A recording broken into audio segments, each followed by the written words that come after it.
One of the world's most wanted men was gunned down today by Colombian police. Pablo Escobar was killed today. How many murders is he directly or indirectly responsible for? I believe that it is almost about 3,000 people. Once a teenage girl ran to the police to tell them about them. Welcome to Storytelling Gods, your gateway to the truth behind the veil. Today we're pulling back the curtain on a dark, sinister world. A world where power is drenched in blood and wealth is weighed in white powder. A realm where lawlessness reigns and kings are not born, but made. This is the real story behind Narcos, the world of Colombia's drug cartels. As we delve into the shadows, we unravel a narrative of fear, greed, and unimaginable wealth. Are you ready to face the grim reality, the untold truths, the hidden secrets? Buckle up and hit that subscribe button because this journey is not for the faint-hearted. Let's dive in. Chapter 1. The Birth of the Cartels, Colombia, the 1970s. An era marred by the emergence of a sinister force that would forever scar the nation's history. The drug cartels. Born out of the impoverished slums of cities like Medellín and Cali, these organizations rose to become a formidable power. The Medellín and Cali cartels, ruled by figures whose names still echo with infamy, Pablo Escobar and the Rodriguez Orejuela brothers. These entities were no ordinary criminal groups. They had their hands on an estimated 80–90% of the cocaine shipped to the US, essentially becoming puppet masters of a global narcotic puppet show.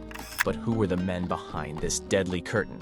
Chapter 2. The Kingpins. Pablo Escobar, the charismatic leader of the Medellín Cartel, was a man of paradoxes. The world saw him as a ruthless killer, yet to many impoverished Colombians he was a savior, a Robin Hood who used his wealth to build houses and fund social programs. His influence was so extensive that Forbes listed him among the world's billionaires 7 years in a row. But the Cali cartel, unlike their flamboyant counterparts in Medellín, chose to blend in.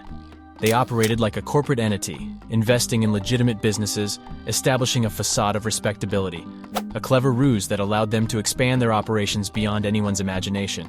Chapter 3. The Hidden Impact. The drug cartel's reach extended far beyond the realm of illicit narcotics. They infiltrated every stratum of Colombian society, from politics to sports, even rumored to finance presidential campaigns and the national football team.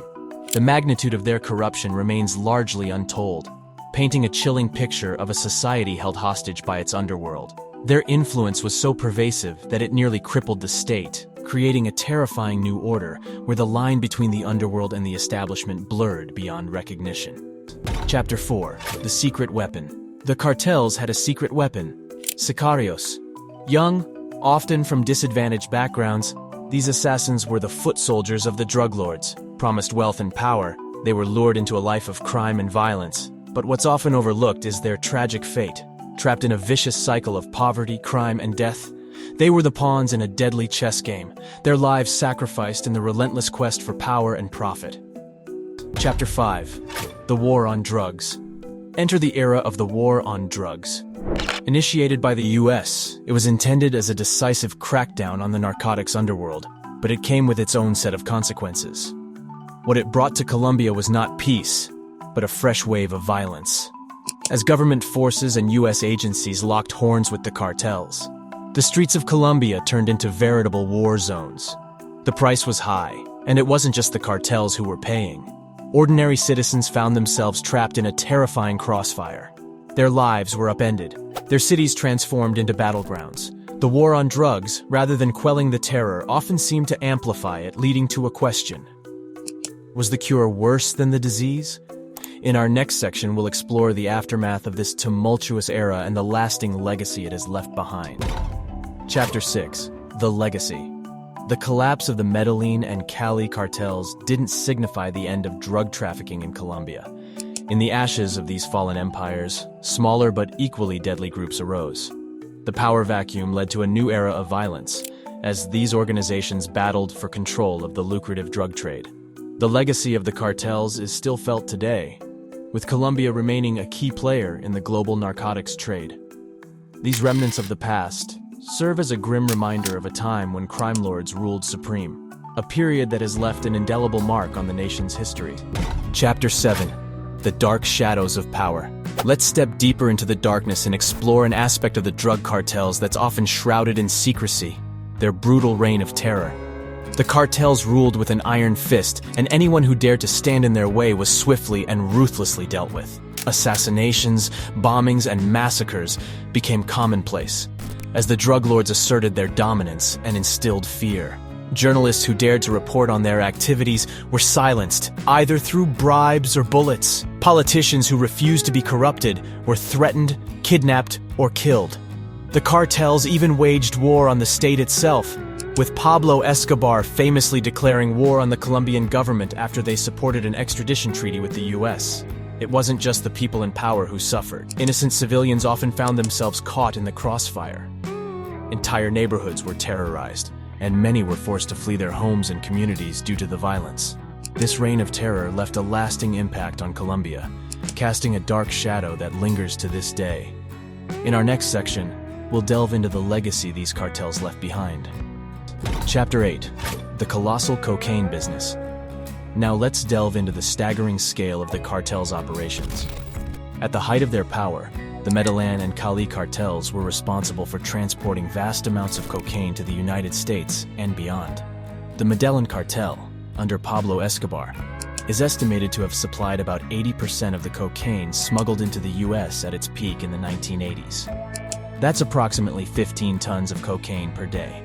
Picture this. Escobar's cartel was spending an estimated $2,500 per month on rubber bands just to wrap the stacks of cash.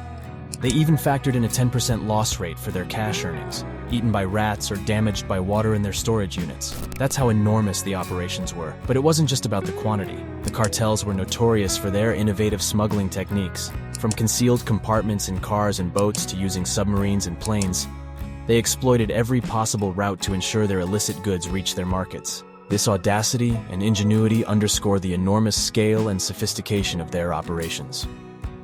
Conclusion.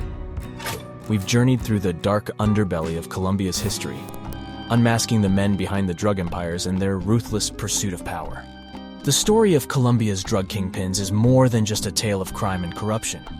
It's a stark illustration of the human cost of the drug trade, far removed from the glitz and glamour often associated with it. We hope this deep dive has given you a fresh perspective on a story that continues to captivate audiences worldwide. Remember to leave your thoughts in the comments below. Did this journey into the heart of Colombia's drug war shock you? Or did it confirm your suspicions about the grim reality of the narcotics trade? We look forward to hearing your thoughts. And if you enjoyed this episode, don't forget to hit that like button and subscribe to Storytelling Gods for more compelling tales. Stay curious, stay vigilant, and keep questioning. Until next time, this is Storytelling Gods, signing off.